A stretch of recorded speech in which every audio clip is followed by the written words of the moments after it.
ನಡೀತಾ ಇದೆ ಬೆಂಗಳೂರಿನ ಸುತ್ತಮುತ್ತ. ಅದ್ರ ವಿರುದ್ಧ ನಾವು ಇಡೀ ಕರ್ನಾಟಕದಲ್ಲಿ ಆಚರಿಸ್ತೀವಿ, ಇಡೀ ಕರ್ನಾಟಕದಲ್ಲಿ ಹೋರಾಟಗಳನ್ನು ಹಾಕೊಳ್ತೀವಿ ಅಂತ ಮೊನ್ನೆ 11ನೇ ತಾರೀಕು ಇದೇ ವೇದಿಕೆಯಿಂದ ಘೋಷಣೆ ಮಾಡಿದ್ವಿ. ಇವತ್ತು ಕರ್ನಾಟಕದ ಕನಿಷ್ಠ 22 ಜಿಲ್ಲೆಗಳಲ್ಲಿ ಬೈರ್ಮಗ್ಲ, ಕಂಚಗಾರನಹಳ್ಳಿ, ಆನೇಕಲ್ಲು, ಜಂಗಮಕೋಟೆ ಮತ್ತೆ ದೊಡ್ಡಬೆಳವಂಗಲದಲ್ಲಿ ಏನ್ ನಡೀತಾ ಇದೆ ಭೂಸ್ವಾಧೀನ, ಬಲವಂತದ ಭೂಸ್ವಾಧೀನ, ಇವೆಲ್ಲವನ್ನು ಕೈ ಬಿಡಬೇಕು ಅನ್ನುವಂತ ಹೋರಾಟಗಳನ್ನ 22 ಜಿಲ್ಲೆಯ ರೈತರು ಇವತ್ತು ಮಾಡ್ತಾ ಇದ್ದಾರೆ. ಇದು ಇವತ್ತು ನೀವೇನು ಮಹಿಳೆಯರು ಮೊನ್ನೆ 13ನೇ ತಾರೀಕು ಕೈ ಇಲ್ಲಿ ಪರ್ಕೆ ತಗೊಂಡು ಅವ್ರನ್ನ ಚೆನ್ನಾಗಿ ಬಡ್ದಿದ್ದೀರಿ. ಆ ಪರ್ಕೆ ನಿಮ್ ಕೈಗೆ ಬಂದ ಮೇಲೆ ಸರ್ಕಾರ ಮಾತಾಡಿದೆ. ಪರ್ಕೆ ಶಕ್ತಿ ಏನು ಅನ್ನೋದು, ಬರ್ಲಿನ ಶಕ್ತಿ ಏನು ಅನ್ನೋದು ಬರೀ ಮನೆ ಕಸ ಗುಡ್ಸಕ್ಕಲ್ಲ ಅಷ್ಟೇ ಅಲ್ಲ, ಸರ್ಕಾರದಲ್ಲಿರೋ ಕೊಳಕನ್ ಕಸ ಗುಡ್ಸಕ್ಕೂ ಬಳಸಿದೀವಿ ನಾವು. ಹಾಗಾಗಿ ಬಿಡದಿಯ ರೈತ ಮಹಿಳೆಯರು ಒನಕೆ ಓಬವ್ವ, ಕಿತ್ತೂರಾಣಿ ಚೆನ್ನಮ್ಮನ ಸಾಲಿಗೆ ನಿಲ್ಲುವಂಥವ್ರು ನೀವೆಲ್ಲ. ಒಂದ್ ಕಡೆ ಸಣ್ಣ ಸಣ್ಣ ರೈತರು, ಇನ್ನೊಂದು ಕಡೆ ದೈತ್ಯವಾದಂತ ಬಂಡವಾಳಶಾಹಿಗಳು. ಆ ದೈತ್ಯವಾದಂತ ಬಂಡವಾಳಶಾಹಿಗಳನ್ನ ಒಂದು ಪರ್ಕೆಯಿಂದ ನಾವು ದಾರಿಗೆ ತರ್ತೀವಿ ಅಂತಂದ್ರೆ ನಮಗೆ ಎಂತ ಶಕ್ತಿ ಇದೆ ಅನ್ನೋದು ನಮ್ಗೆ ಅರ್ಥ ಆಗ್ಬೇಕು. ಮುಂದಿನ ದಿನಗಳಲ್ಲಿ ನಾಳಿದ್ದು ಯಶವಂತ್ ಅವ್ರು ಮರೆತರು ಅನ್ಸುತ್ತೆ, ನಾಳಿದ್ದು 23ಕ್ಕೆ ಪಬ್ಲಿಕ್ ಹಿಯರಿಂಗ್ ಇದೆ. ನಿಮ್ಮ ಈ ಜಾಗ ಕೋರ್ಟ್ ಆಗಿ ಪರಿಣಮಿಸುತ್ತೆ. ಜಸ್ಟಿಸ್ ಗೋಪಾಲ್ ಗೌಡ್ರು ಬರ್ತಾ ಇದ್ದಾರೆ, ಸುಪ್ರೀಂ ಕೋರ್ಟ್ ನ ನ್ಯಾಯಾಧೀಶರಾಗಿದ್ದಂಥವ್ರು ಜಸ್ಟಿಸ್ ಗೋಪಾಲ್ ಗೌಡ್ರು, ಎಲ್ಲ ಚಳುವಳಿಗಳ ಒಡನಾಡಿಗಳು ಅವ್ರು ಬರ್ತಾ ಇದ್ದಾರೆ. ಮತ್ತು ಪ್ರಕಾಶ್ ಕಮ್ಮರಡಿ ಅಂತ ಹೇಳಿ ಕೃಷಿ ಬೆಲೆ ಆಯೋಗದ ಅಧ್ಯಕ್ಷ ಕೆಲಸ ಮಾಡಿದಂಥವ್ರು, ಅವರು ಕೂಡ ಬರ್ತಾ ಇದ್ದಾರೆ.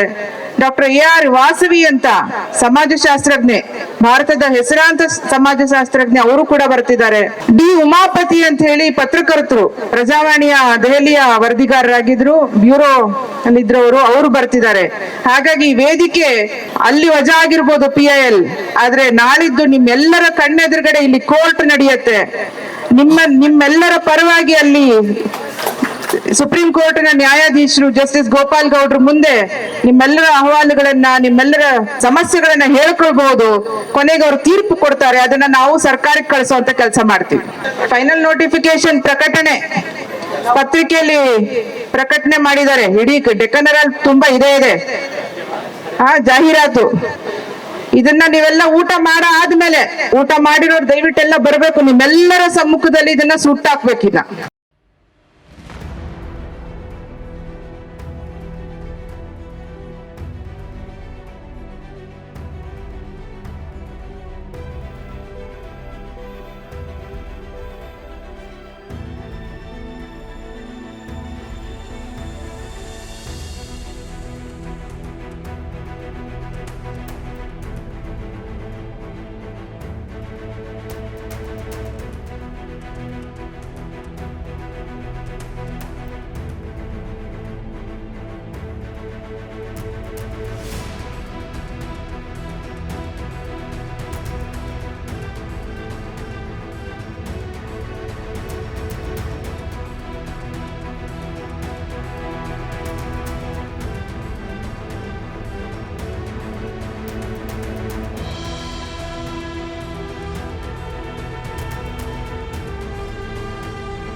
ಪ್ರತಿಯೊಬ್ರು ಮನೆ ಮೇಲೆ ಭೂ ಸ್ವಾಧೀನವನ್ನ ವಿರೋಧ ಮಾಡ್ತಿರೋರ್ ಮನೆ ಮೇಲೆ ಹಸಿರು ಧ್ವಜವನ್ನ ನಾವು ಹಾರಿಸ್ತೀವಿ ಅಂತ ಹೇಳಿದ್ವಿ.